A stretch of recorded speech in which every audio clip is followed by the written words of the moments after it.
Kata Asia, ya Rob, nggak apa-apa, silakan Fir'aun menyiksaku, fisik ini akan hancur.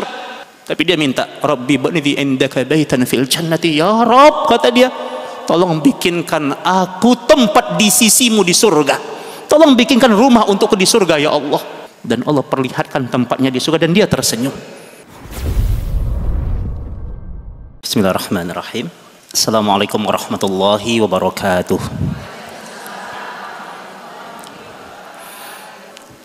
Bismillahirrahmanirrahim. Alhamdulillahi nahmaduhu wa nasta'inuhu wa nastaghfiruhu wa nastahdi wa na'udzu billahi min sururi anfusina wa sayyiati a'malina.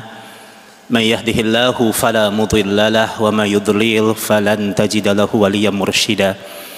Asyhadu an la ilaha illallah wa asyhadu anna Muhammadan 'abduhu wa rasuluhu man la nabiyya wa la rasula ba'dah. Faqala Allahu jalla wa 'ala fi kitabihil karim. A'udzu billahi as-sami'il 'alim minasy syaithanir rajim. Bismillahirrahmanirrahim. Ya ayyuhalladzina amanu taqullaha haqqa tuqatih wa la tamutunna illa wa antum muslimun, amma ba'd. Para ummahatul muslimah, para kaum mukminah yang mudah-mudahan pada pagi menjelang siang ini kita senantiasa dalam kebaikan-kebaikan dan keberkahan dari Allah Subhanahu wa taala. Amin ya Allah ya rabbal alamin. Ya, apa kabar ibu-ibu? Sehat semuanya ya? Ya, alhamdulillah ya. Kita bersyukur kepada Allah Subhanahu wa taala. Tidak ada satupun kebaikan yang bisa kita tegakkan kecuali Allah yang Maha berkehendak agar kebaikan itu bisa kita laksanakan. Tidak bisa kita hadir ke majelis ini, tidak bisa kita duduk di majelis ini kecuali semuanya atas kehendak Allah Subhanahu wa taala. La haula wala quwata illa billah. Tidak ada daya upaya, tidak ada kekuatan apapun melainkan atas kehendak Allah Subhanahu wa taala. Alhamdulillah, ini sebuah kenikmatan yang patut untuk kita syukuri dan mudah-mudahan semakin bertambah kenikmatan dari Allah, mudah-mudahan semakin bertambah ketaatan kita kepada Allah. Ya, ada sebuah ungkapan yang indah dari Al-Imam Abu Hazim rahimahullahu taala dalam kitab Hilyatul Auliya. Kata beliau, kullu ni'matin la tuqarribu ila Allah azza wa jalla fahiya baliyatun. Setiap kenikmatan yang tidak mengantarkan seseorang kepada ketaatan kepada Allah, bertambah nikmat tapi tidak bikin dia makin dekat dengan Allah, fahiya baliyatun, maka itu sebuah bencana yang sedang Allah hadirkan. Nah, jadi berhati-hati ibu, kalau ada kenikmatan yang terus bertambah tapi ketaatan kita tidak bertambah, itu sebuah bencana. Makanya ingat, kenikmatan yang istimewa itu adalah keimanan dan ketaatan. Itu nikmat yang paling agung yang Allah berikan kepada hamba-hamba pilihan Allah. Kata Imam Ibnu Qayyim itu ibu, itu ada 4 level kenikmatan. Jadi ada 4 level kenikmatan. Yang paling rendah posisinya nikmat harta. Itu yang paling rendah. Karena harta itu Allah bagi rata kepada semua makhluknya. Ya, yang beriman dikasih harta sama Allah, yang kafir juga dikasih harta sama Allah. Yang rajin ke masjid dikasih harta sama Allah, yang nggak pernah ke masjid boleh jadi hartanya lebih banyak daripada yang rajin ke masjid. Kenapa? Karena harta itu bukan ukuran kemuliaan. Posisi kenikmatan yang ketiga dan kedua, yang ketiga itu adalah nikmat kesehatan. Yang kedua, ranking kedua itu nikmat ketenangan hati. Nah, makanya ulama berbeda pendapat, yang paling utama nikmat sehat atau nikmat ketenangan hati. Ada yang bilang yang paling utama nikmat sehat, karena Nabi kita mengatakan nikmatani ma'bunun fihima katsirun minan nas. Ada 2 kenikmatan yang sering dilalaikan oleh manusia. Nikmat apa itu? As-siha wal faraq, nikmat sehat dan nikmat waktu luang. Ada yang mengatakan yang paling utama itu adalah nikmat ketenangan hati. Ini seutama-utamanya kenikmatan. Mereka mengibaratkan dengan seekor domba. Nah, lihat domba Bu, domba atau kambing. Domba atau kambing itu kalau dia sakit, umpamanya sakit kakinya, pincang kakinya, kalau domba, kambing itu masih dikasih makanan, itu dia masih makan walaupun dia sakit. Tapi lihat seekor domba, kalau seekor domba itu di kandangnya dikasih makanan, terus di samping makanannya itu ditaruh serigala, ditaruh serigala, maka ini domba seumur hidup dia nggak akan makan dia, karena yang diusik ketenangan hatinya. Nah, maka kata para ulama, nikmat yang paling utama itu adalah ketenangan hati. Itu ranking yang kedua. Dan nikmat yang paling utama dan pertama adalah nikmat keimanan dan ketaatan. Kalau iman dan ketaatan itu sudah kita dapatkan, maka insya Allah Ta'ala Allah akan mudahkan kita untuk mendapatkan kenikmatan yang lainnya. Mudah-mudahan kita yang hadir, ya, Allah berikan kenikmatan iman, nikmat ketaatan, sehingga di dunia ini kita punya bekal yang cukup untuk menghadap Allah Subhanahu wa Ta'ala. Selawat dan salam kepada Nabi kita yang mulia, Nabi Muhammad sallallahu alaihi wasallam, mudah-mudahan tercurahkan kepada para keluarga beliau, kepada para sahabatnya ridwanullahi alaihim ajma'in, dan kepada kita umatnya yang mudah-mudahan tetap terus istiqamah berjalan di bawah naungan Al-Quran dan As-Sunnah yang beliau bawa. Para ummahatul muslimah, kita kembali hadir pada kajian kita, kajian kaum muslimah, dan tema dakwah yang hari ini kita ambil yaitu apa temanya Bu? Bersabarlah, ya, karena ada akhirat yang lebih indah. Nah, jadi bagi orang-orang yang bersabar itu insya Allah akhiratnya indah gitu ya. Ya, amin ya Allah ya rabbal alamin. Ibu-ibu, tema ini terinspirasi dalam sebuah hadis yang dibawakan oleh Imam Al-Bukhari. Jadi Rasulullah Shallallahu Alaihi Wasallam itu beliau menangis melihat penderitaan dan siksaan yang dilakukan oleh orang-orang kafir Quraisy kepada keluarga Yasir bin Amir. Ya. Sampai Rasul mengatakan kepada keluarga Yasir, kata Rasulullah SAW kepada mereka, "Sobron ya ahla Yasir, fa inna mawa'idakumul jannah." Kata Nabi kita yang mulia kepada keluarga Yasir, ini keluarga budak ini, mereka disiksa oleh orang kafir Quraisy. Nabi bilang sama mereka, "Sobron ya ahla Yasir, fa inna mawa'idakumul jannah." Bersabarlah wahai keluarga Yasir, bersabarlah karena Allah telah janjikan untuk kalian surga. Apa kisah mereka?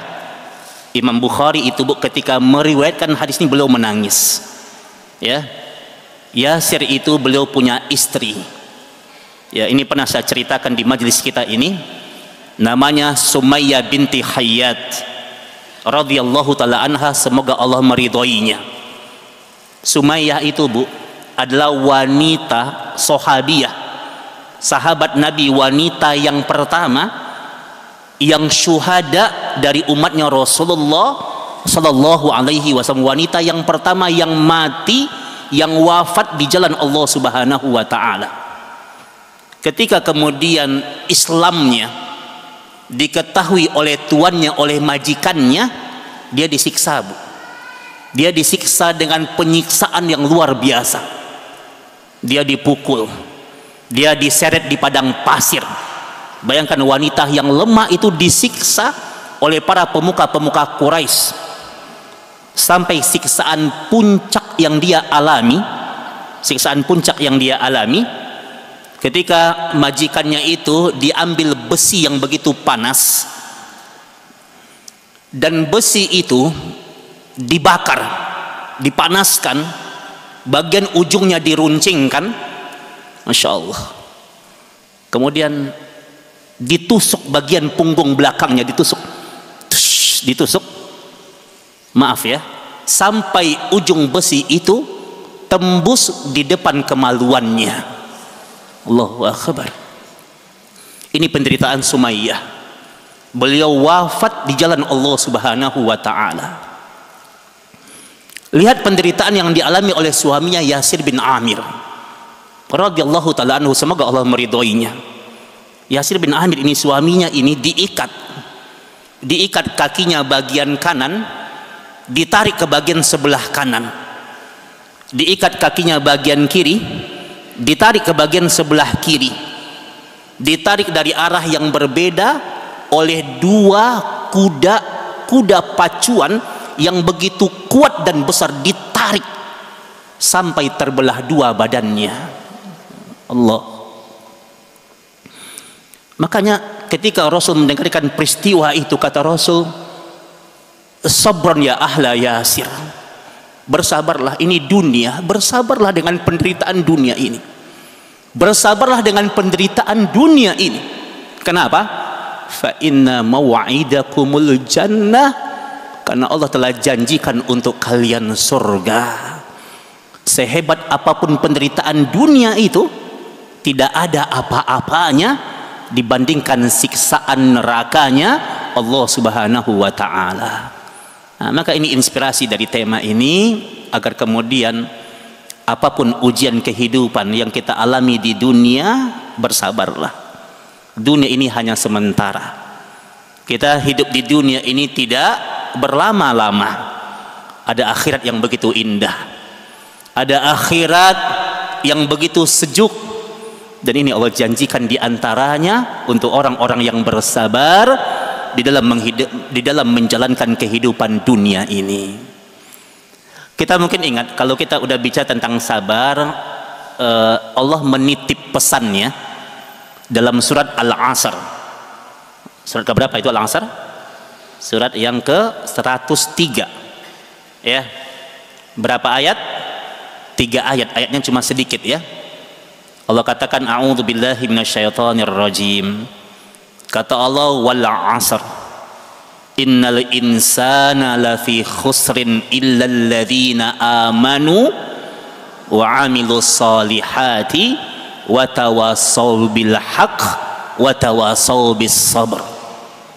Jadi luar biasa, ini di ayat ini tentang pesan-pesan kesabaran.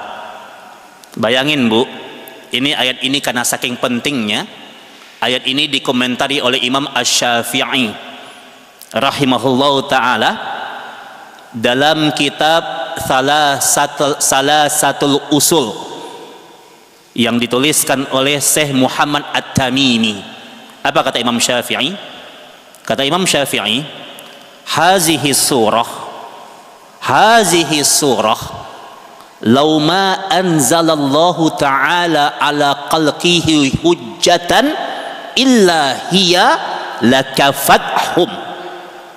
Ya, kata Imam Syafi'i, kalaulah Allah tidak menurunkan surat-surat yang lain, kalaulah Allah tidak menurunkan ayat-ayat yang lain, maka semua kita nih, umat manusia semua kita, ya, cukup surat ini, surat Al-Asr ini sudah cukup menjadi bimbingan dalam kehidupan kita.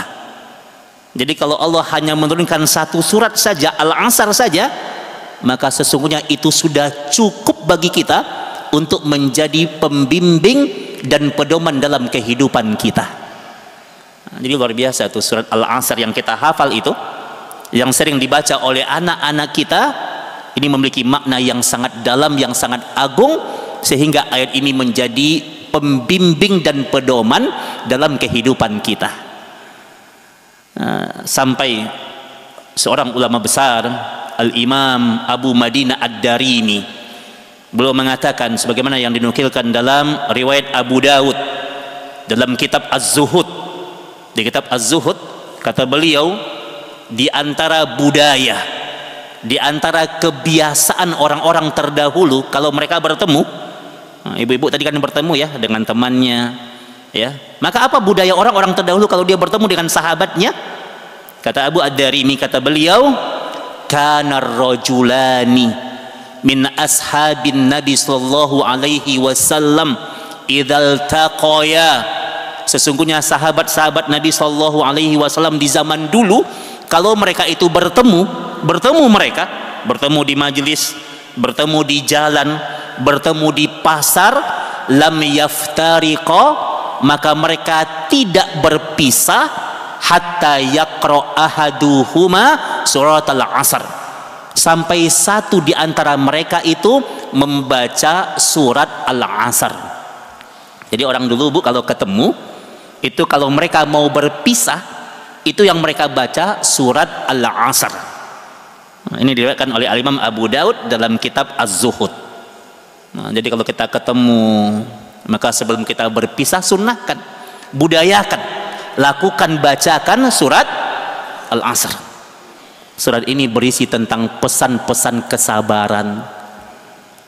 Nah, maka nasihat seorang sahabatnya, nasihat seorang sahabat kepada sahabat yang lainnya, kalau ketemu bilang sama sahabat kita, ukhti bersabarlah, gitu ya. Pegang tangannya bilang bersabarlah, dunia ini hanya sementara. Kalaulah kita menderita di dunia, kalaulah kita diuji di dunia, kalaulah kita kecewa di dunia, kalau ada yang nyakitin hati kita di dunia, kalau kita bersabar, maka ada surga yang Allah janjikan. Ya, nah, ini nasihat ya Bu ya, nasihat seorang saudara sahabat kepada sahabatnya. Dan ini dibudayakan di zaman Rasulullah SAW, nasihat tentang kesabaran, ya, nasihat tentang kebaikan-kebaikan, agar sahabat-sahabat kita dan kita itu tegar dalam menghadapi kehidupan dunia ini. Bersabarlah, karena dunia ini tidak berlama-lama. Ya, dunia ini tidak berlama-lama. Bersabarlah, ada akhirat yang lebih indah yang telah Allah janjikan kepada kita. Makanya Allah bilang sama kita di surat Ali Imran, ya, di Ali Imran di ayat 200 itu, di ayat 200 itu pesan-pesan Allah tentang pentingnya kesabaran, sampai Allah mengulang-ulang kalimat sabar. A'udzubillahi minasyaitonir rajim. Kata Allah Subhanahu wa taala, ya ayyuhalladzina amanu sabiru wasabiru warabitu wattaqullah.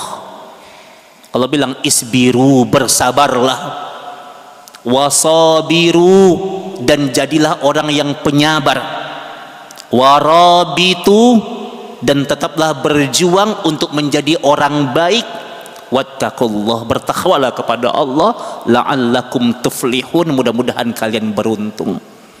Jadi Masya Allah ya, ini perintah-perintah untuk kemudian kita bersabar dalam mengarungi kehidupan dunia ini. Ya, perhatikan yang tadi surat Al-Asr yang tadi kita baca, ini ayatnya kan sangat mendalam maknanya. Itu kan di awal ayat, sebelum Allah menutup pesan terakhirnya dengan sabar, itu kan di surat Al-Asr itu kan Allah bersumpah demi apa? Demi waktu. Orang barat bilang apa? Time is money. Waktu adalah fulus. Waktu adalah apa? Duit.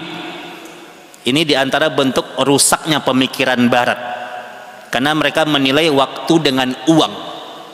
Kalau Islam mengatakan al-waktu kasaif, waktu itu bagaikan pedang.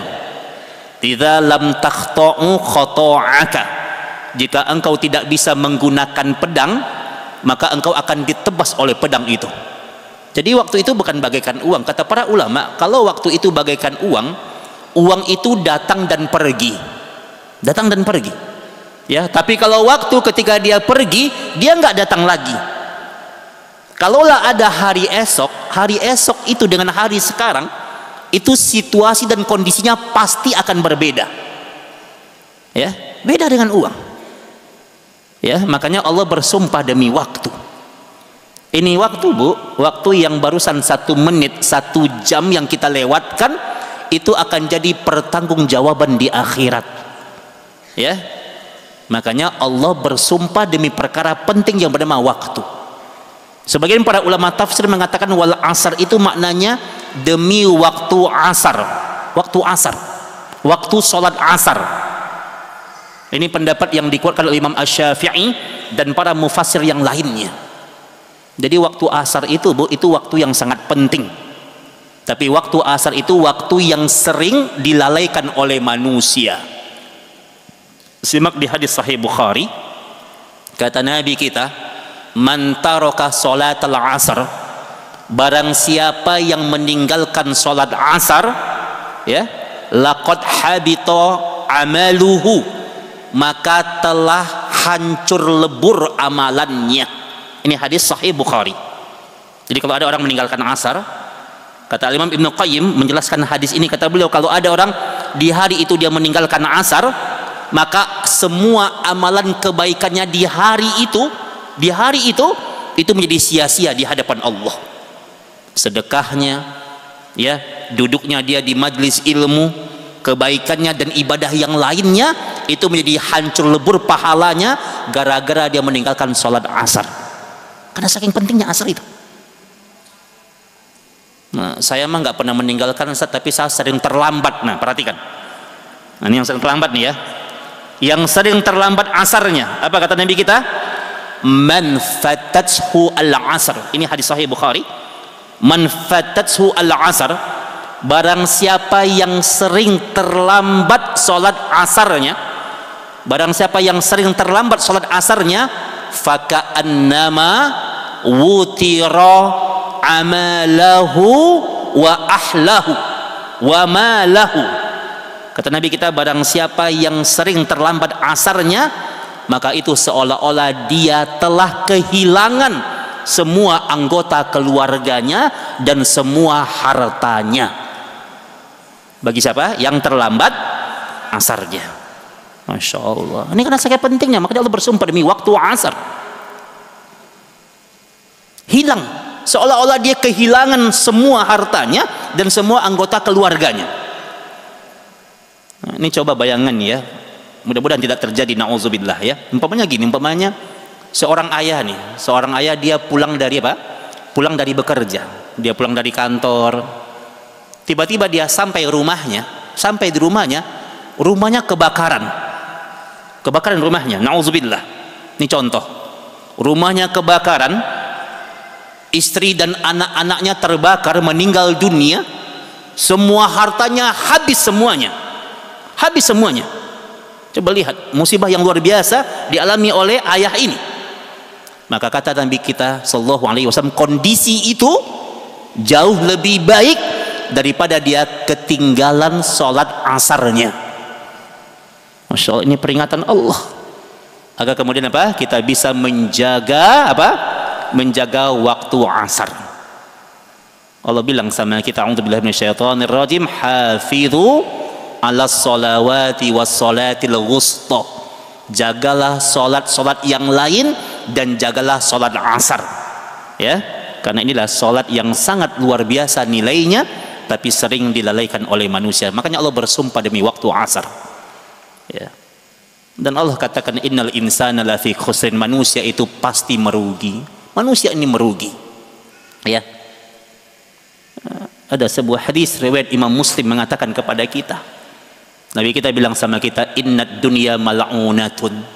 Dunia ini, kata Nabi kita, terlaknat. Nabi kita yang bilang, dunia ini terlaknat.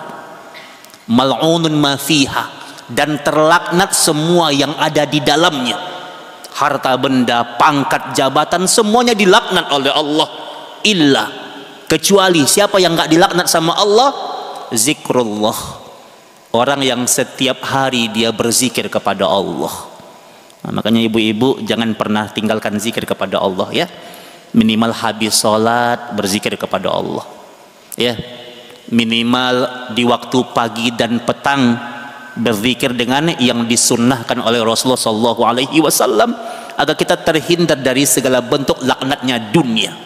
Yang berzikir maka diselamatkan dari laknatnya dunia. Wa mawalah, orang yang istiqomah dalam ketaatan. Alimun, orang yang memiliki ilmu agama. Wa muta'allimun, dan orang yang belajar ilmu agama. Maka orang-orang yang seperti ini, maka mereka diselamatkan dari buruknya laknat dunia. Maka manusia merugi ya.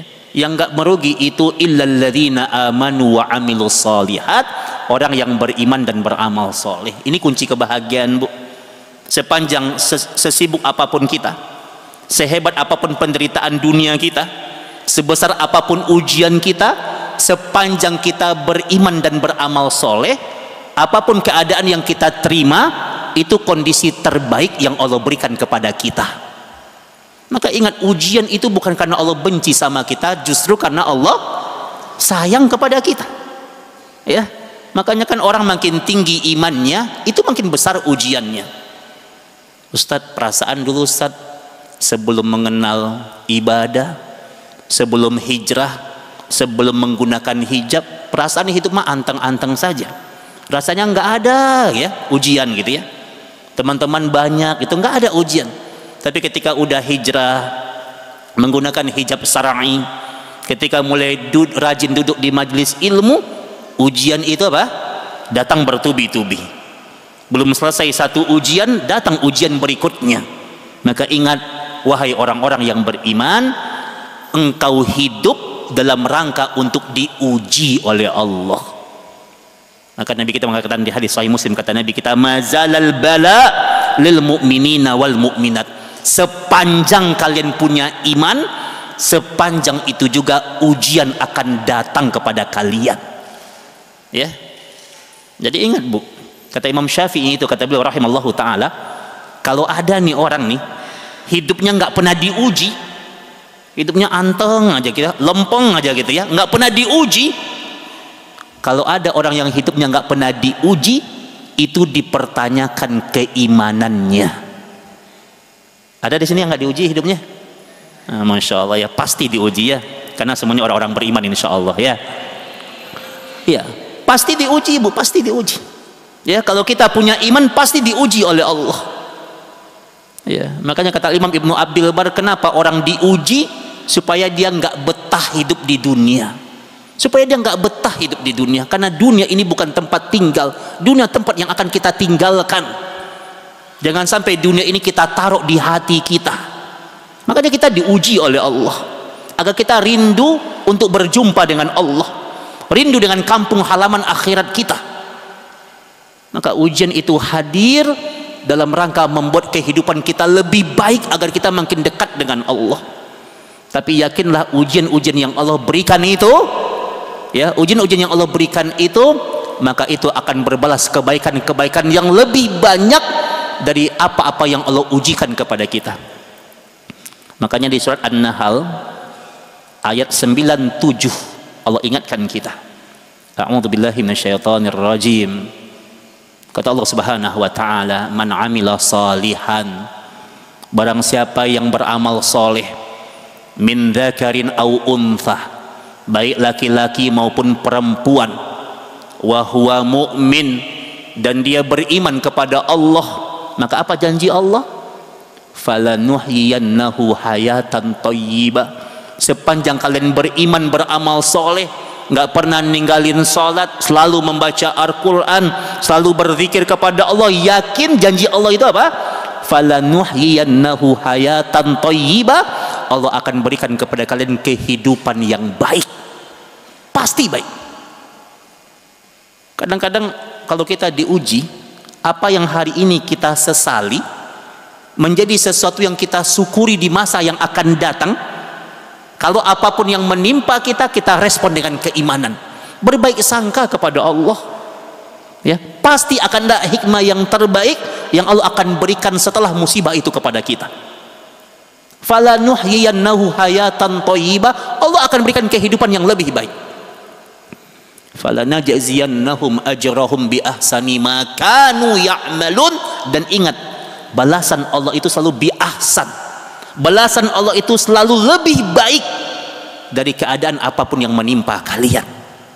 Allah itu kalau ngasih balasan ibu-ibu itu tidak setimpal, tidak. Tapi selalu balasan Allah itu selalu lebih baik. Ya, kita diberikan ujian, pasti balasan Allah lebih baik, nggak setimpal, nggak sebanding. Ya, sedikit pengorbanan kita, itu balasan Allah lebih baik dari apa yang kita korbankan.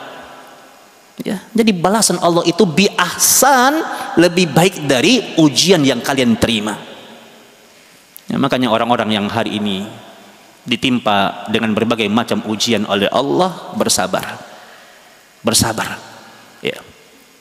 Ada sebuah riwayat yang sahih dalam kitab Sahih Bukhari. Allah cerita sama kita, nanti di dalam surga itu ada dua orang. Dua orang yang Allah hadapkan dan mereka masuk surga dua-duanya.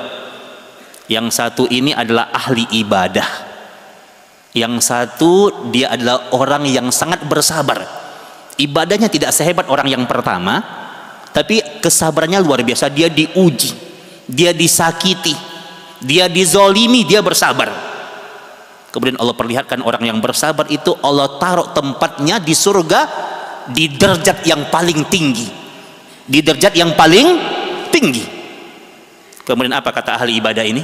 Ya Rabb, wahai Allah, kata dia, kalaulah hamba tahu begitu besarnya balasan orang-orang yang bersabar, begitu hebatnya balasan orang-orang yang bersabar, kalaulah hamba tahu begini balasannya, maka dulu ketika hidup di dunia hamba ridho, hamba ikhlas, kalau tubuh hamba ini, kata dia, dicincang-cincang, dipotong-potong, agar hamba bisa dapat balasan ini di surganya Allah Subhanahu wa ta'ala. Jadi orang-orang yang bersabar dengan ujian itu, Bu, mereka akan membuat iri para penduduk surga. Nah, maka bersabarlah, ya.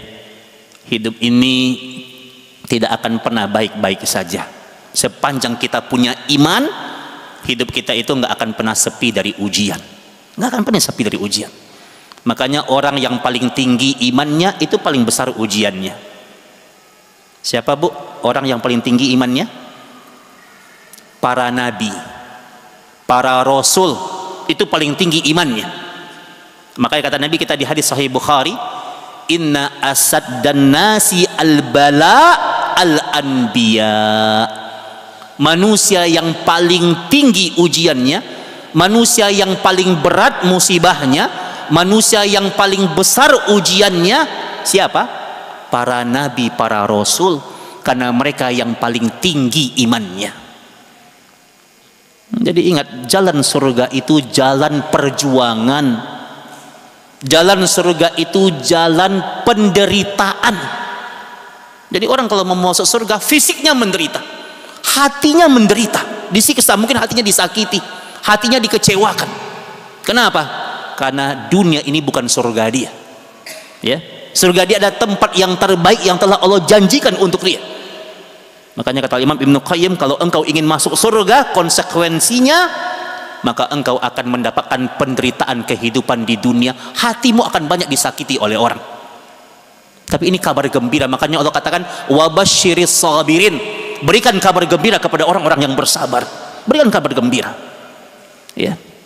Berikan kabar-kabar yang gembira kepada orang-orang yang bersabar, maka mereka dijanjikan surga oleh Allah Subhanahu wa ta'ala, ya. Lihat bagaimana Allah cerita kepada kita tentang kisah Nabi Ayub, ya. Nabi Ayub itu apa ujiannya? Sakit. Dia seorang nabi yang sangat kaya, Bu. Nabi Ayub itu orang yang kaya, habis semua hartanya, ya. Hewan ternaknya kebakaran, mati semua hewan ternaknya, hartanya habis semuanya, ya. Dia ditinggalkan oleh orang-orang yang dia cintai, tapi istrinya setia untuk menemaninya. Anak-anaknya meninggal dunia, anak-anaknya. Coba kalau ujian itu menimpa kita, nggak ada kita yang kuat. Fisiknya menderita penyakit, habis semua badannya. Yang selamat dari tubuhnya itu hanya lidahnya sama hatinya. Lihat penderitaannya. Tapi di surat Al-Anbiya ayat 83 dia menyeru kepada Allah. Dia menyeru kepada Allah. Wa ayyuba idnada rabbahu. Ayub menyeru kepada Rabbnya. Dia bilang, anni masaniyad durru wa anta arhamur rahimin. Ya Rabb, kata dia, betul hamba ini menderita ya Allah, tapi hamba yakin Engkau zat yang maha penyayang di antara para penyayang. Hamba yakin Engkau sayang sama hamba ya Allah. Dia berbaik sangka kepada Allah. Kenapa Ayub begitu tegar dengan ujian yang Allah berikan? Karena dia yakin dengan surga yang Allah janjikan. Dia yakin dengan surga yang Allah janjikan, bahwa penderitaan ini tidak akan pernah begini saja. Tapi ingat, setiap penderitaan yang kita alami itu ada balasan-balasan kebaikan di surganya Allah Subhanahu wa ta'ala. Makanya kalau kita baca hadis, Bu, yang dibawakan oleh Abu Hurairah radhiyallahu ta'ala anhu, Nabi kita cerita sama kita di hadis Sahih Bukhari, cerita Nabi kita. Kata Nabi kita, tidaklah ada satupun kelelahan dunia. Hari ini kita lelah hidup di dunia, mungkin lelah, capek kita hidup di dunia ini.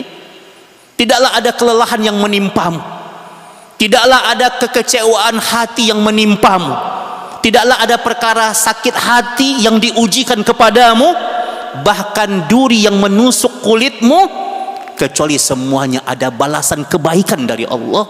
Ada janji surga ketika engkau bersabar dan beriman kepada Allah.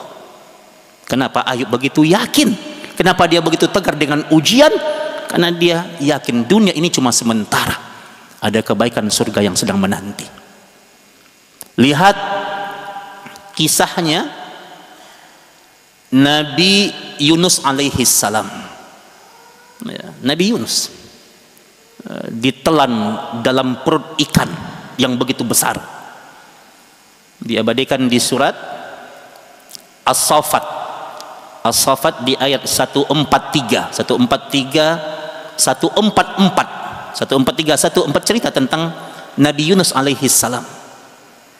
Coba bayangin Bu, ini Nabi habis melaksanakan tugas ini, habis beribadah kepada Allah, habis berdakwah. Kan kadang-kadang kita pengennya gini ya, kalau kita habis bekerja, habis berjuang, habis berbuat baik, habis apa lagi? Habis berjasa, nah, pokoknya habis-habisan deh ya, pokoknya habis-habisan gitu ya, habis-habisan kita berjuang. Kan fitrah manusia itu pengennya dikasih hadiah, dikasih apresiasi gitu. Ini dia habis menjalankan tugas berat, ini tugas besar ini. Kan pengennya manusia itu kan kalau udah bekerja semaksimal mungkin dapatin apresiasi, kan itu yang dia inginkan. Tapi udah bekerja dengan baik, udah berdakwah dengan baik, kemudian diuji oleh Allah, ditelan dalam perut ikan yang begitu besar, sampai dia mengalami 3 kegelapan. Kegelapan itu apa itu? Kegelapan dalam perut ikan, kegelapan di dalam dasar laut, kegelapan di malam hari, gelap, kegelapan di atas kegelapan, gelap. Tapi ngapain dia di situ? Ketika dia diuji, apakah dia mengeluh? Tidak. Ya, dia bertasbih. Falaula annahu minal musabbihin, kata Allah. Kalau Yunus itu nggak bertasbih dalam perut ikan itu, apa yang dia baca? La ilaha illa anta subhanaka inni kuntu minadh dhalimin. Dia bilang la ilaha illa anta, tidak ada ilah, tidak ada Rabb yang berhak disembah kecuali engkau ya Allah. Dia memuji Allah. Nggak ada kekuatan apapun melainkan kekuatan engkau ya Allah. Tidak ada kehendak apapun melainkan kehendak engkau ya Allah. Dia yakin semuanya atas perbuatan Allah, dan Allah pasti maha baik, pasti Allah sedang menitipkan hikmah yang terbaik. Ya, dia nggak sedikit pun nggak berburuk sangka dia sama Allah. Dia berhusnuzon, berbaik sangka kepada Allah. Dan dia katakan subhanaka, maha suci engkau ya Allah. Dia puji Allah, dia bertasbih, ya. Dan dia katakan inni kuntu minadh dhalimin, sesungguhnya aku ya Allah, aku orang yang zalim, aku pendosa ya Allah. Dia ngaku zalim. Bayangkan seorang nabi yang mulia, yang hidupnya dituntun oleh Allah, itu dia merasa punya banyak dosa. Makanya kita harus sering-sering beristighfar, menghinakan diri kita di hadapan Allah, bukan di hadapan makhluk, di hadapan Allah. Ya. Dan Allah cinta kepada orang yang menghambakan dirinya kepada Allah. Lihat Nabi Yunus, dia bilang dirinya zalim. Ya. Dan Allah cinta kepada hamba-hamba yang mengaku dirinya punya banyak dosa kepada Allah. Maka doa ini dibaca ya. Ya, ketika kita mengalami kesulitan besar, baca doa ini. Kalau lagi dikejar sama tukang kredit nggak usah baca Bu ya. Bayar. Ya. Kalau punya hutang bayar ya, nggak mempan pakai doa ini. Karena hutang itu apalah? Sesuatu yang dipertanggungjawabkan di hadapan Allah ya. Jadi kalau punya hutang jangan terlalu banyak mikir, tapi harus segera dibayarkan gitu ya. Tapi kalau konsultan yang lainnya baca. Ya, kalau minta dibebaskan dari hutang boleh baca doa ini dan doa-doa yang lainnya. Allah bilang, dia bilang hamba orang-orang yang zalim ya Allah. Dan kemudian apa kata Allah? Kalau Yunus itu tidak bertasbih seperti itu, la labitha, dia akan selamanya dalam perut ikan itu ila yaumi yub'atsun. Kalau dia nggak bertasbih, nggak memuji Allah, dia akan selamanya dalam perut ikan itu sampai kiamat ditegakkan. Kenapa begitu hebat penderitaannya, ujiannya? Kenapa dia begitu tegar? Kenapa dia begitu kuat? Karena dia yakin dengan janji Allah. Dia yakin dengan janji Allah, semuanya akan berlalu. Ya, kalau kemudian seumur hidup kita dikasih usia 60 tahun, dikasih usia 70 tahun, dan semuanya penderitaan umpamanya, maka yakinlah itu hanya waktu yang sementara. Ingat, satu hari di akhirat itu 1000 tahun dalam hitungan kita di dunia, dan itu Allah akan ganti dengan kebaikan-kebaikan yang terbaik di sisi Allah Subhanahu wa Ta'ala. Kenapa Yunus begitu tegar dengan ujiannya? Karena dia yakin ada surga yang begitu indah di hari akhirat nanti. Makanya ibu-ibu kalau yang hari ini yang diuji sama Allah, mungkin diuji dengan pasangan hidupnya, mungkin diuji oleh anak-anaknya, mungkin diuji oleh kesusahan ekonomi, mungkin diuji oleh celaan hinaan sahabat-sahabatnya, atau mungkin diuji oleh celaan karib kerabatnya, saudaranya, mungkin ujian yang lainnya. Maka ingat, apa yang bikin kita tegar dengan ujian? Karena ada akhirat yang indah yang telah Allah janjikan. Dan janji Allah itu innallaha la yukhliful mi'ad. Allah itu nggak pernah mungkir dengan janjinya. Simak kisah Asiyah. Siapa Asiyah, Bu?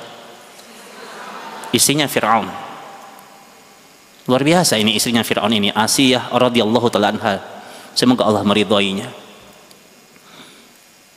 Asiyah itu diuji oleh Allah dengan suami, dan suaminya tidak hanya kafir, tapi Fir'aun itu adalah puncak kekufuran karena dia mengaku dirinya Tuhan. Ketika Asiyah itu kemudian dia menjadi wanita yang bertauhid, dia disiksa oleh Fir'aun, disiksa oleh suaminya. Fisiknya yang lemah itu, bayangkan wanita yang lemah itu ditelentangkan badannya di padang pasir yang begitu panas. Kita sekarang lihat nih, cuaca sekarang luar biasa panasnya. Kadang kita jalan nggak pakai payung gitu ya, jalan kaki umpamanya, aduh masya Allah begitu panasnya cuaca hari ini. Kebayang nggak bagaimana kemudian Asiyah, panas padang pasir yang begitu panas, nggak cukup di situ, kemudian dia dihimpit, wanita yang lemah itu dihimpit badannya dengan batu yang begitu besar. Udah fisiknya lemah, dia kepanasan, dihimpit dengan batu yang begitu besar. Satu huruf pun dia nggak mengeluh, bahkan dia tersenyum. Maka kata Fir'aun, ini wanita gila ini, kata Fir'aun, disiksa tapi tersenyum. Ternyata apa yang bikin dia tersenyum? Simak dalam tafsir Al-Imam Ibnu Katsir. Allah itu memperlihatkan tempat Asiyah di surga, dan Asiyah di surat At-Tahrim, At-Tahrim ayat 11 itu Asiyah dia doa sama Allah. Doa ini boleh ibu baca, Bu, agar nanti bisa menjadi tetangganya Asiyah nanti di surga. Apa doanya? Rabbi b'nili indaka baitan fil jannati. Itu doa Asiyah yang diabadikan dalam kalamullah Ta'ala. Kata Asiyah, ya Rabb, enggak apa-apa, silakan Fir'aun menyiksaku, fisik ini akan hancur. Tapi dia minta, Rabbi b'nili indaka baitan fil jannati. Ya Rabb, kata dia, tolong bikinkan aku tempat di sisimu di surga. Tolong bikinkan rumah untukku di surga ya Allah. Dan Allah perlihatkan tempatnya di surga, dan dia tersenyum. Dia tersenyum menghadapi kematiannya. Kenapa dia begitu tegar? Karena ada akhirat yang lebih indah, ada janji, dan Allah nggak akan pernah mungkir dengan janjinya. Maka mari kemudian kita senantiasa bersabar dalam kehidupan ini. Setiap kita punya ujian yang berbeda, dan nggak ada ceritanya pasti Allah itu ngasih ujian yang bisa untuk kita pikul. Ya, pasti itu. Kalau kita ngerasa, ya Allah, perasaan mah di masjid ini kayaknya saya doang deh yang paling gede ujiannya. Nah, kadang kan ibu-ibu suka main perasaan ya. Nah, ya. Kayaknya di masjid ini kayaknya cuma saya deh yang paling berat ujiannya. Bu, di dunia ini nggak ada yang paling, Bu, nggak ada yang paling. Pasti ada yang lebih menderita daripada kita. Kalau di masjid ini sebanyak ini jemaah, dan kita ngerasa kita yang paling berat ujiannya, coba keluar dari masjid. Pasti ada orang yang lebih berat ujiannya daripada kita. Kalau sekomplek ini, kita yang paling berat ujiannya, keluar dari komplek ini, pasti di luar sana banyak orang yang lebih berat ujiannya daripada kita. Ya. Maka kata Al-Imam Ibnu Abdul Bar, kata beliau, kalau masih diuji sama Allah, maka bersyukurlah. Karena salah satu fungsi ujian itu untuk menghapuskan dosa masa lalu kita. Makanya kata di hadis Sahih Muslim, Nabi kita mengatakan, mazalal bala lil mu'minina wal mu'minat, sepanjang kalian punya iman, sepanjang itu juga ujian akan datang kepada kalian, hatta yalqallah, sampai nanti kalian bertemu dengan Allah, laisa lahu khati'ah, ketika itu kalian sudah tidak punya dosa. Jadi diuji sama Allah supaya kita terhapuskan dari dosa-dosa masa lalu kita. Maka bersabarlah. Dan jangan sampai kadang-kadang kita terpancing untuk berputus asa. Ya Allah, berat banget nih ujian hidup, mendingan mati aja deh. Ada yang begitu. Minta mati gitu ya. Mati itu jangan jangan ditantangin. Nggak boleh kita nantangin mati. Ya Allah, berat banget nih ujian. Udah, ya Allah, udah mati aja deh, mati aja. Seberat apapun ujian hidup kita, nggak ada apa-apanya dibandingkan dahsyatnya urusan akhirat. Ingat itu. Jadi jangan pernah minta mati. Kita nggak boleh minta mati, nggak boleh nantangin mati, nggak boleh nyari-nyari mati. Yang boleh adalah persiapan untuk menghadapi mati. Hanya itu yang boleh. Persiapan yang boleh. Jadi kalau diuji sama Allah, bersyukur, perbanyak berbaik sangka kepada Allah. Ya. Dan ujian dunia ini nggak ada apa-apanya, Bu, dibandingkan siksaan neraka yang luar biasa. Ya. Makanya ulama dahulu kalau membahas tentang sabarnya di dunia, indahnya akhirat, itu mereka mengkajinya tentang dasarnya neraka. Agar kita tegar, agar kita paham, berilmu, kalau ujian dunia ini nggak ada apa-apanya dibandingkan siksa neraka. Neraka itu seburuk-buruknya tempat kembali. Innaha sa'at mustaqarrau wa muqama. Neraka itu seburuk-buruknya tempat kediaman dan tempat kembali. Maka jangan sampai kemudian kita karena diuji kemudian minta cepat mati gitu. Buang perasaan itu. Ya. Allah Subhanahu wa taala dalam berbagai lisan nabinya sallallahu alaihi wasallam itu cerita tentang dahsyatnya neraka. Nabi kita itu, Bu, pernah duduk-duduk dengan sahabatnya. Ya. Ini hadis Sahih Bukhari, ketika Nabi duduk-duduk dengan sahabatnya, tiba-tiba kata sahabat, ya, kunna ma'a Rasulillah sallallahu alaihi wasallam, kami sedang duduk-duduk bersama Nabi sallallahu alaihi wasallam, izzami'a wajbatan. Tiba-tiba ketika kami duduk-duduk bersama dengan Nabi, kami mendengar dentuman suara yang sangat keras. Lagi nongkrong bareng gitu ya, terdengar tuh, Allah izinkan para sahabat semuanya itu dengerin suara dentuman yang sangat keras. Kemudian Nabi nanya sama sahabatnya, kata Nabi, atadruna ma hadza? Tahukah kalian itu suara apa itu barusan yang kalian dengar, itu suara apa itu? Ya. Kata sahabat ridwanullahi alaihim ajma'in, kata sahabat, qulna Allahu wa rasuluhu a'lam. Kata sahabat, hanya Allah dan Rasulnya yang tahu itu suara apa. Kemudian Nabi jelaskan kepada para sahabatnya. Kata Nabi, suara yang tadi kalian dengar, kata Nabi, fa innahu huwal hajar. Itu suara batu. Suara batu. Batu itu kata Nabi, rumiya fiha sab'ina kharifan. Batu itu dilemparkan ke dalam dasar neraka. Dilemparkan dalam dasar neraka sejak 70 tahun yang lalu. Batu itu dilemparkan ke dalam dasar neraka sejak 70 tahun yang lalu. Wa huwa yahwi al-an, dan suara dan batu itu baru nyampe ke dasar neraka, itu baru nyampe nih saat sekarang kita dengar. Masya Allah, berapa itu kedalaman neraka. Disitulah manusia yang durhaka sama Allah, mereka akan disiksa oleh Allah, ya. Maka kita dituntut untuk kemudian apa? Kita bersabar dalam kebaikan, ya. Yang tadi surat Ali Imran tadi yang ayat 200 itu kenapa Allah ulang-ulang kalimat sabar? Isbiru wasabiru warabitu. Kata saya Muhammad bin Shalih Utsaimin, isbiru yang pertama itu adalah kita dituntut untuk bersabar untuk tidak bermaksiat kepada Allah. Jadi sabar itu apa? Bersabar untuk tidak bermaksiat. Karena maksiat itu dia membawa kenikmatan tersendiri. Ya, kenikmatan bagi siapa? Bagi ahli maksiat. Orang menggunjing orang lain itu punya kenikmatan bagi para ahli maksiat. Ya, orang menfitnah orang lain itu punya kenikmatan. Ngomongin orang lain punya kenikmatan. Menyakiti hati orang lain itu punya kenikmatan.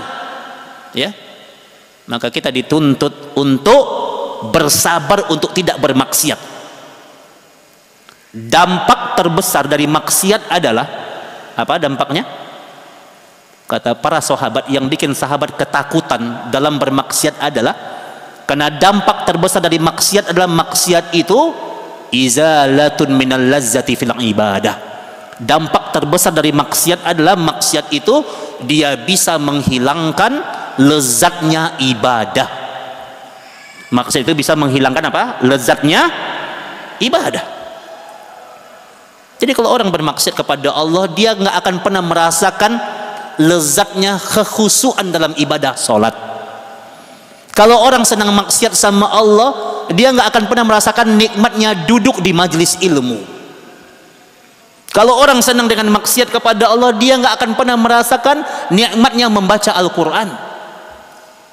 Kata Utsman bin Affan radhiyallahu taala anhu, kata beliau, "Lau tahurat qulubukum massa bi asmin kalami rabbikum." Kalau bersih hatimu, engkau itu enggak akan pernah kenyang membaca Al-Quran. Karena saking nikmatnya engkau akan menikmati bacaan Al-Quran, enggak akan ada kenyangnya. Tapi kalau hatimu penuh dengan maksiat, engkau akan jenuh baca Quran. Ya, baru baca satu lembar udah ngantuk. Hati-hati ya, kalau satu lembar agak mending ya, ini kadang satu baris. Quran kayak obat tidur ya Bu ya. Insyaallah ya.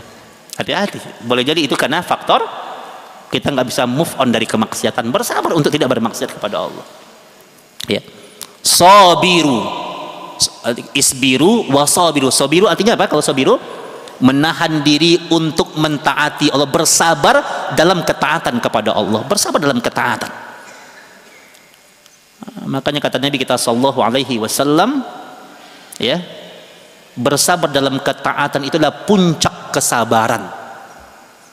Jadi ibu duduk nih di majelis ilmu setiap hari Rabu dan Kamis, datang ke Darussalam, ya, sudah selesai Bu ya? Ya belum ya? Pertanyaannya, saya kalau udah didatangi oleh panitia deg-degan gitu ya. Ya Masya Allah. Jadi kalau orang kemudian mereka apa? Mereka bersabar dalam ketaatan, maka yakinlah ya, ketaatan itu pasti akan membawa kebaikan-kebaikan. Jadi ya, kita itu akan diuntungkan dengan ketaatan kita. Apa yang kita tanam itu yang akan kita tuai. Ya, jadi berbuat baik karena Allah. Berbuat baik karena Allah. Kita berbuat baik kepada makhluk, tapi niatnya karena Allah. Ini konsep kita beramal soleh.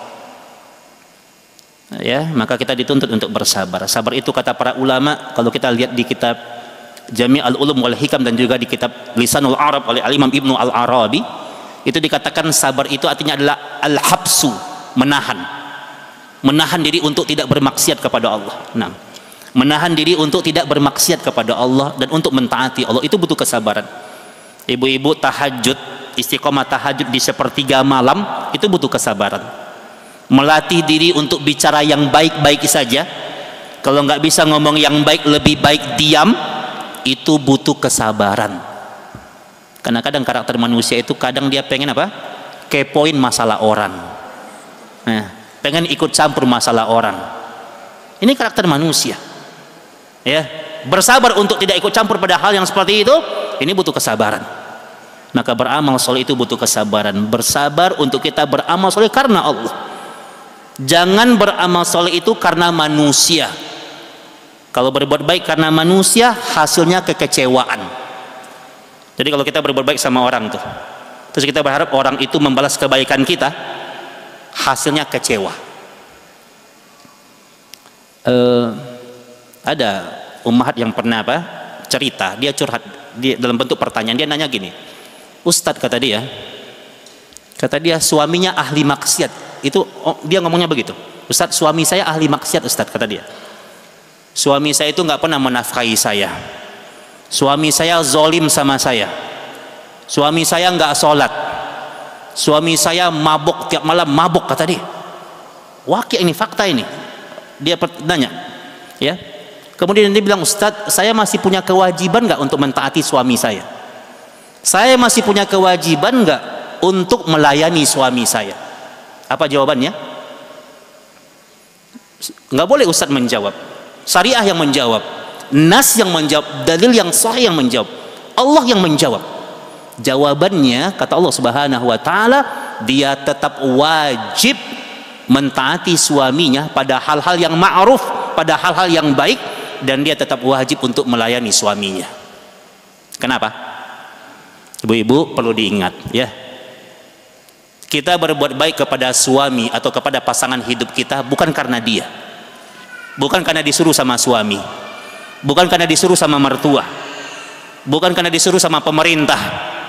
Tapi karena Allah yang menyuruh. Karena suamimu itu jalan surga bagimu. Jalan surga bagimu. Kalau kita berbuat baik kepada suami karena suami, kecewa kita. Kita kalau berbuat baik kepada anak karena anak, kecewa kita. Kita berbuat baik kepada kerabat karena kerabat kita, karena saudara kita, kecewa. Ya. Tapi karena Allah. Makanya kalau kita mengharapkan balas kebaikan dari makhluk, kita akan kecewa. Kata Imam Syafi'i, ya, kata Imam Syafi'i, ridon nas ghayatun la tudrak. Berharap kepada manusia itu adalah tujuan yang sia-sia. Ya. Allah cerita sama kita. Nanti kata Allah, istrinya Nabi Nuh itu, istrinya Nabi Nuh alaihi salam, istrinya Nabi, nanti kata Allah di akhirat tempatnya di neraka. Istrinya Nabi Lut nanti di akhirat itu tempatnya di neraka. Allah yang bilang. Tapi Allah juga cerita istrinya Fir'aun itu tempatnya di surga. Bahkan Asyiyah itu radhiyallahu ta'ala anha, semoga Allah meridhoinya, Asyiyah itu tidak hanya masuk surga, tapi dalam riwayat Bukhari dikatakan Asyiyah akan menjadi satu di antara 4 wanita yang akan menjadi pemimpin bidadari surga. Kenapa? Karena kesabarannya menghadapi suaminya. Suami kita kan bukan Fir'aun, ya. Nah, ya, makanya Masya Allah bersabar saja. Nah, ya, bersabar saja. Makanya Masya Allah, ini cerita ya yang bisa kita ambil ibrohnya. Jadi apapun kondisi suami, maka kita tetap punya kewajiban untuk apa? Mentaatinya. Itu jalan surgamu. Nah, maka kalau berbuat baik, berikan apa? Seburuk apapun dia, berikan yang terbaik kepada siapapun. Anak-anak mungkin, karib kerabat mungkin. Ada yang curhat juga, dia curhat tentang saudaranya. Ustadz, aneh punya saudara kebangetan banget, kata dia. Kebangetan tuh gimana tuh pengertiannya? Kebangetan gitu ya, udah gemes dia ya. Nah gitu. Saudara aneh ini aneh, kata dia. Kalau aneh kirim duit tiap bulan, itu dia bilang, ah lu sok kaya. Gitu. Jadi kalau berbagi dibilang sok kaya. Tapi kalau aneh nggak ngirimin duit, nggak ngasih, dia bilang pelit. Serba salah dia. Dikasih kata dia dibilang sok kaya, nggak dikasih dibilang pelit, gitu ya. Nah ini adalah ujian. Ya, orang-orang yang beriman itu tidak akan pernah baik-baik saja, tapi kehidupan mereka akan diuji oleh Allah. Maka yang bikin kita tegar, Allah janjikan surga. Terakhir Nabi kita mengatakan kepada Nabi kita SAW, ini janji Allah. Kalau kita bersabar dalam ketaatan, ya, bersabar dalam ibadah, bersabar untuk tidak bermaksiat kepada Allah, bersabar dengan musibah apapun, kata Allah, a'dadtu li ibadati salihin, kata Allah, Aku telah siapkan untuk hamba-hambaku yang soleh, hamba-hambaku yang baik, hamba-hambaku yang bersabar ketika di dunia. Apa yang Allah siapkan? Al-jannah, surga. Dan Allah katakan surga itu apa kata Allah? Ma la ainun ra'at. Surga itu kata Allah sebuah keindahan yang tidak pernah dilihat oleh mata kalian. Jadi kalau kalian pernah melihat tempat yang begitu indah, itu nggak ada apa-apanya dibandingkan surga yang sesungguhnya. Wala udhunun sami'at. Surga itu keindahannya nggak pernah didengar oleh telinga kalian.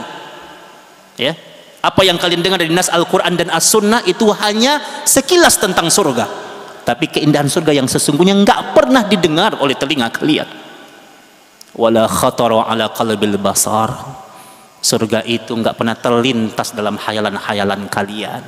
Ya, jadi kalau kita menghayal kita, oh surga itu tempat yang indah, ya, surga itu tempat yang enak, sejuk, makanannya enak-enak, begitu hayalan kita, maka hayalan kita itu nggak ada apa-apanya dibandingkan kenikmatan surga yang sesungguhnya.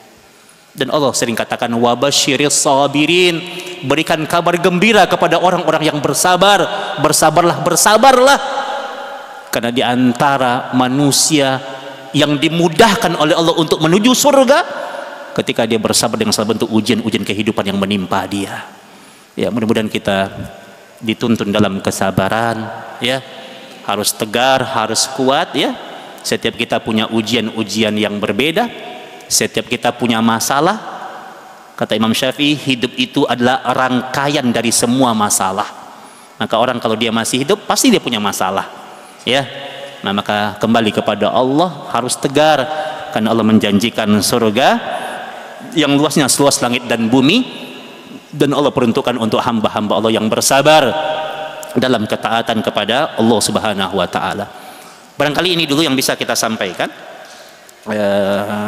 Masih banyak sebenarnya dari kajian kitab ini, tapi insya Allah nanti kita bisa lanjutkan pada pertemuan berikutnya, di sesi yang berikutnya, insya Allah taala, kalau Allah masih mengizinkannya. Baik para umat semuanya, mari sama kita berdoa, kita bermunajah.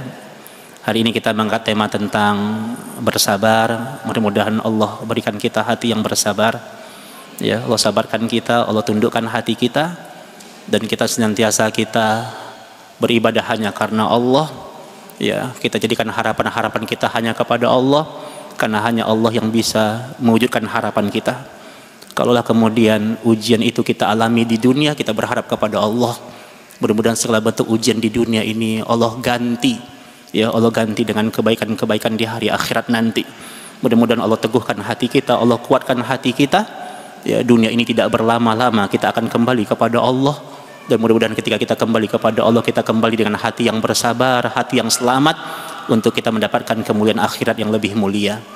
Mari kita awali doa kita dengan cara kita beristighfar, kita meminta ampun kepada Allah Subhanahu wa taala. Dan kita bayangkan wajah orang-orang yang kita cintai, kedua orang tua kita, ayah dan ibu kita, keluarga kita. Mudah-mudahan mereka semuanya dalam kebaikan di sisi Allah Subhanahu wa taala. A'udzu billahi minasyaitonir rajim. Bismillahirrahmanirrahim. Alhamdulillahi rabbil alamin, hamdan yuwafi ni'amahu wa yukafi'u mazidah. Ya Rabbana ya zal jalali wa dzikril karim wa azumi sultanik. Allahumma salli ala Muhammadin wa ala alihi wa sahbihi wa sallam. Allahumma bika asbahna wa bika amsayna wa bika nahya wa bika namut wa ilaikan nusur. Allahumma inna nas'aluka ilman nafi'a wa rizqan tayyiba wa amalan mutaqabbala. Allahumma a'inna ala dzikrika wa syukrika wa husni ibadatik. Ya Allah, ya Rahman, ya Rahim, di majlis yang penuh dengan keberkahan ini, ya Allah, di majlis yang penuh dengan kemuliaan ini, ya Allah, kami mengangkat kedua tangan-tangan kami, ya Allah. Kami tundukkan hati-hati kami, ya Allah. Kami hanya bermohon dan berharap kepadamu, ya Allah. Ya Allah, ampuni segala bentuk kesalahan dan kekhilafan kami, ya Allah. Ampuni segala bentuk dosa dan kesalahan kami, ya Allah. Ya Allah, ya Rahman, ya Rahim, jangan jadikan dosa-dosa kami, ya Allah, sebagai penghalang keberkahan hidup, ya Allah. Jangan jadikan dosa-dosa kami, ya Allah, sebagai penghalang kekhusyuan kami dalam beribadah kepadamu ya Allah. Jangan jadikan dosa-dosa kami ya Allah sebagai penghalang kesolehan anak-anak kami ya Allah. Jangan jadikan dosa-dosa kami ya Allah sebagai penghalang kerinduan kami untuk membaca ayat-ayat-Mu ya Allah. Jangan jadikan dosa-dosa kami ya Allah sebagai penghalang keberkahan ilmu ya Allah. Ya Allah, kami makhluk yang lemah ya Allah. Kami makhluk yang lemah ya Allah. Bimbing kami ya Allah. Ya Allah, berikan kehidupan ini kehidupan yang penuh dengan keimanan ya Allah. Dan wafatkan kami ya Allah. Wafatkan kami dalam keadaan beriman kepadamu ya Allah. Ya Allah, begitu sakitnya sakratul maut-Mu ya Allah. Begitu dahsyatnya kematian itu ya Allah. Maka kami minta kepadamu ya Allah, mudahkan kematian kami ya Allah. Jadikan kematian kami kematian yang husnul khatimah ya Allah, kematian yang baik ya Allah. Bimbing kami ya Allah kepada jalan yang Engkau ridhai ya Allah. Ya Allah, di majlis yang penuh dengan keberkahan ini ya Allah, ketika setiap doa diaminkan oleh malaikat-malaikat-Mu ya Allah, maka kami meminta kepadamu ya Allah. Ya Allah, berikan kebaikan-kebaikan kepada kedua orang tua kami ya Allah. Berikan kebaikan kepada kedua ayah dan bunda kami ya Allah. Ya Allah, karena pengorbanan mereka ya Allah membuat kami memahami agama yang mulia ini ya Allah. Ya Allah, ayah dan ibu kami ya Allah, mereka rela untuk tidak makan asalkan anaknya tetap kenyang ya Allah.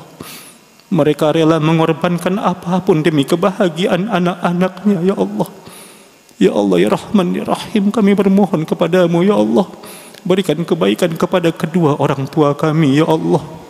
Ya Allah ya Rahman ya Rahim, halalkan ya Allah, halalkan darah ibu kami ya Allah yang mengalir ketika melahirkan kami ya Allah. Halalkan ya Allah, halalkan darah ibu kami ya Allah yang mengalir ketika melahirkan kami ya Allah. 9 bulan ya Allah, 9 bulan kami berada di rahimnya ya Allah, dalam keadaan payah ya Allah, dalam keadaan susah payah ya Allah, dalam keadaan berat ya Allah. Beliau mengandung kami ya Allah. Ya Allah, halalkan ya Allah, halalkan darahnya yang mengalir ketika melahirkan kami ya Allah. Ya Allah ya Rahman ya Rahim, halalkan ya Allah, halalkan keringat ayah kami ya Allah yang berjuang untuk menafkahi kami ya Allah. Siang malam pagi petang ya Allah, ayah kami berjuang untuk menafkahi kami ya Allah. Dia jadikan kami rezeki yang halal ya Allah. Ya Allah, kami minta kepadamu ya Allah, halalkan keringatnya ya Allah. Jadikan setiap tetesan keringatnya ya Allah menjadi pahala kebaikan ya Allah, yang akan menyejukkan alam kuburnya ya Allah. Ya Allah, halalkan ya Allah, halalkan keringatnya ya Allah yang mengalir untuk menafkahi kami ya Allah. Ya Allah ya Rahman ya Rahim, halalkan ya Allah, halalkan air susu ibu kami ya Allah yang telah menjadi darah dan daging dalam tubuh kami ya Allah. Ya Allah ya Rahman ya Rahim, ya Allah, boleh jadi di antara kami ya Allah belum sempat membalas kebaikan dan jasa orang tua kami ya Allah. Begitu besarnya pengorbanan mereka kepada kami ya Allah. Dulu ya Allah ketika kami masih sekolah ya Allah, dibimbing tangan kami ya Allah, diantarkan kami ke sekolah ya Allah, ditatap wajah kami ya Allah. Dia menangis di atas sejadahnya ya Allah, setiap malam dia menangis. Dia menangis dengan doa-doa tulusnya ya Allah. Dia minta kebahagiaan rumah tangga anaknya ya Allah. Dia minta kesuksesan anak-anaknya ya Allah. Terkadang ketika kami sukses ya Allah, dulu ketika kami sukses ya Allah, terkadang kami tidak bisa melepas kerinduan mereka ya Allah.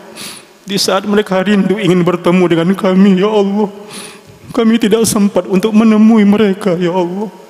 Ya Allah ya Rahman ya Rahim, hanya Engkau ya Allah sebaik-baiknya pembalas kebaikan ya Allah. Ya Allah ya Rahman ya Rahim, kami mohon kepadamu ya Allah, berikan kebaikan-kebaikan dalam kehidupan kami, kumpulkan kami dengan orang tua kami ya Allah. Ya Allah ya Rahman ya Rahim, Jadikan kami makhluk-Mu manusia yang bisa tegar dengan ujian, ya Allah. Begitu hebat ujian kehidupan ini, ya Allah. Begitu banyak kekecewaan hati ini, ya Allah. Begitu banyak harapan-harapan kami yang terputus, ya Allah.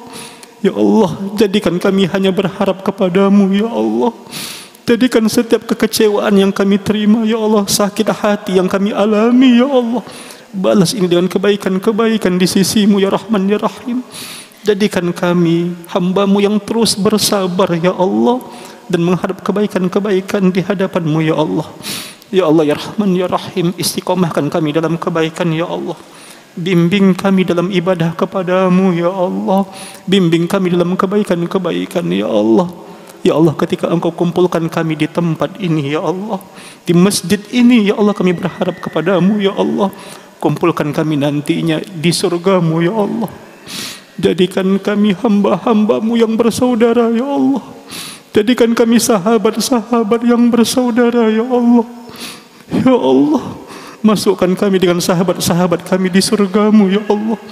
Jadikan kami sahabat di dunia yang saling mengingatkan karenamu, ya Allah. Dan jadikan kami bertetangga di surga, ya Allah. Allahumma rabbana zalamna anfusana wa illam taghfir lana wa tarhamna lanakunanna minal khasirin. Allahumma rabbana atina fid dunya hasanah wa fil akhirati hasanah wa qina adzaban nar. Subhanaka rabbika rabbil izzati amma yasifun, wassalamu alal mursalin, walhamdulillahi rabbil alamin. Subhanaka Allahumma bihamdika, astaghfiruka wa atubu ilaik, wa akhiru da'wana alhamdulillahi rabbil alamin. Assalamualaikum warahmatullahi wabarakatuh.